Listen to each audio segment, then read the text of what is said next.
আমরা এখনো গরিব বাংলাদেশ বছরে বার্ষিক উন্নয়ন কর্মসূচিতে প্রায় ৩ ট্রিলিয়ন টাকা খরচ করি, 2,80,000 কোটি টাকা।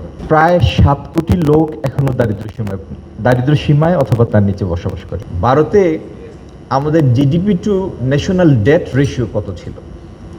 ইটস ওপেন ফর এনিবডি, নেটে গেলে সবাই দেখতে পারেন।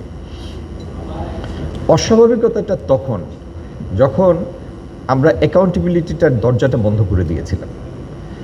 যখন অ্যাকাউন্টেবিলিটি বন্ধ হয়ে যায়, গভর্নমেন্ট তো কোনো একটা আলাদা বাইরের কোনো এন্টিটি না, এবং এটার ফলশ্রুতিতে কি নিয়েছি আমরা? নিয়েছি এটা, অনেকে অঙ্ক করে বলবেন যে আমাদের যে জিডিপির সাইজ, জিডিপির এই সাইজ অনুযায়ী আমাদের ন্যাশনাল ডেট এখনো প্রিটি মাচ মেনটেনেবল। আপনি অঙ্ক করে বলতে পারবেন এই ফর্মুলায় still we fall in that category. 200-র বেশি সার্ভিস ও ফিচারে লেনদেনের সব বিকাশ অ্যাপে সম্ভব। কিন্তু একটা সময় কি হয়েছে, আমরা we accumulated debt at such a fast rate যে এটা রিপেমেন্ট করার মতো রেভিনিউ আপনার রিসোর্স আপনার কাছে নাই। সেকেন্ড হলো, আমরা এমন এমন প্রজেক্টগুলি নিয়েছি হাতে যেগুলির আদৌ কোনো রেশনাল নাই, এটাকে জাস্টিফাই করার মতো কোনো লজিক আপনার হাতে নেই, এমন এমন প্রজেক্ট নিয়েছি।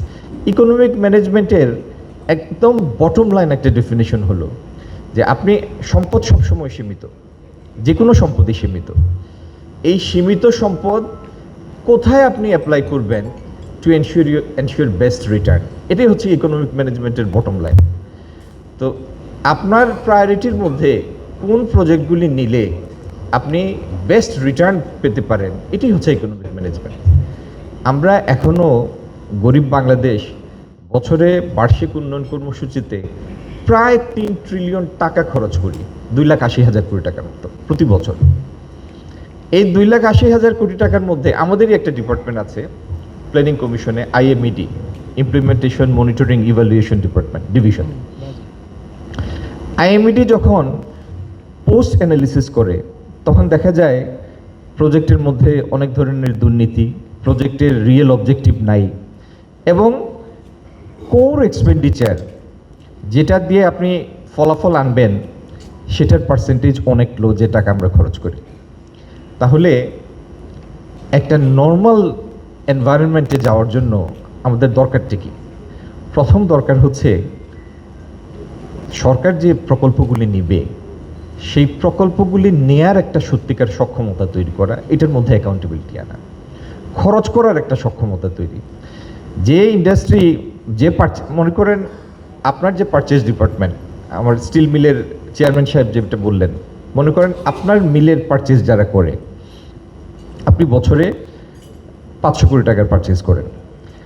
একই ব্যক্তির হাতে যদি আপনি 5,000 কোটি টাকা দিয়ে দেন যে এই বছরই তোমার সাইজ বড় না করে, তোমার লোকবল বৃদ্ধি না করে, স্কিল বৃদ্ধি না করে তুমি 5,000 কোটি টাকার খরচ করো, the most likely scenario would be you default, make some rash decision. আমাদের ক্ষেত্রে এরকম হয়েছে, আমরা একটা সময়ে পাবলিক এক্সপেন্ডিচার বাড়ানোর উপর জোর দিয়েছি। কেন? In absence of private investment. এখন প্রাইভেট ইনভেস্টমেন্ট করতে হলে সেটার কন্ডিউসিভ এনভায়রনমেন্ট তৈরি করতে হয়, না হলে প্রাইভেট সেক্টর ইনভেস্টমেন্ট আসে না। এই কঠিন পথে না গিয়ে সরকার যেটা করেছে সেটা হলো বাজেটের সাইজ বৃদ্ধি করেছে, without really enabling themselves to spend in an orderly fashion, এবং যেটার ফলাফলটা আজকে আমরা এই জায়গায় পেয়েছি। এখন how to get out of this mess? একটা জিনিস আমার এক ভাই এখানে ঠিকই বলেছেন, প্লাস্টিকের সভাপতি সম্ভবত, বাট ইউ লুক সলিড। তো ওনার পয়েন্ট আমার ভালো লেগেছে, সেটা হলো দো ইউ আর ক্লেমিং যে আমাদের জিডিপির সাইজ হচ্ছে 460 billion, how much of it is actually taxable? আপনার কত সংখ্যক লোক দারিদ্র সীমার উপরে? By world bank definition, family যদি দৈনিক ইনকাম করে তাহলে সে দারিদ্র সীমারেখায় বসবাস করে। $3.20। $3.20 কত ভাই? প্রায় প্রায় 7 কোটি লোক এখনো দারিদ্র সীমায় অথবা তার নিচে বসবাস করে, 7 কোটি লোক। বাকি 10 কোটি বা 11 কোটি লোকের মধ্যে সক্ষম প্রাপ্তবয়স্ক যারা, তারা হচ্ছে ট্যাক্সেবল।